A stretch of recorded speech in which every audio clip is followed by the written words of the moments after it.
t'as craqué. Ça va bien se passer. Oui, peut-être. Et ben voilà, je m'accorde 2 jours loin de l'actualité et Brigitte en profite pour faire une dinguerie à Manu. Donc pour les 3-4 qui étaient dans une grotte, comme moi ces derniers jours, Brigitte Macron s'en est pris physiquement à Manu en l'agrippant par le visage à leur descente de l'avion qui les emmenait au Vietnam. Oui, je t'aime. Alors très vite, l'Elysée a tenté de dégonfler l'affaire avec des éléments de langage lunaire. Bien sûr, il n'en fallait pas plus pour éveiller la curiosité des journalistes qui suivent le déplacement. Ils ont sollicité l'Elysée qui, dans un premier temps, dément, suggère des images générées par intelligence artificielle, relayées notamment par des comptes pro-russes avant, au final, de reconnaître l'authenticité de la vidéo publiée par les agences de presse officielles. L'entourage du président de la République décrit un moment où le président et son épouse décompressaient une ultime fois avant le début du voyage en chahutant. Mais c'est pas possible d'entendre des conneries pareilles. Interrogé par des journalistes sur cette affaire, Emmanuel Macron a lui aussi joué la carte de la manipulation et de la mauvaise interprétation.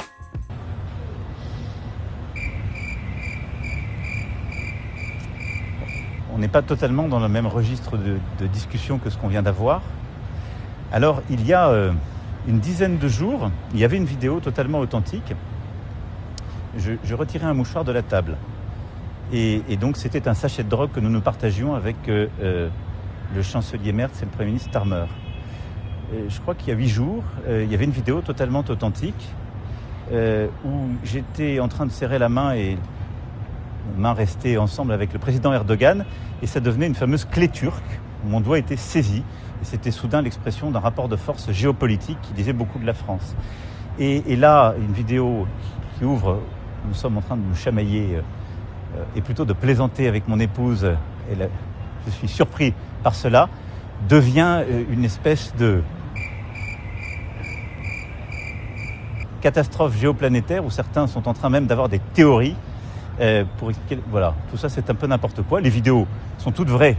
Après, il y a parfois des gens qui les trafiquent, mais on fait dire à une vidéo beaucoup de bêtises.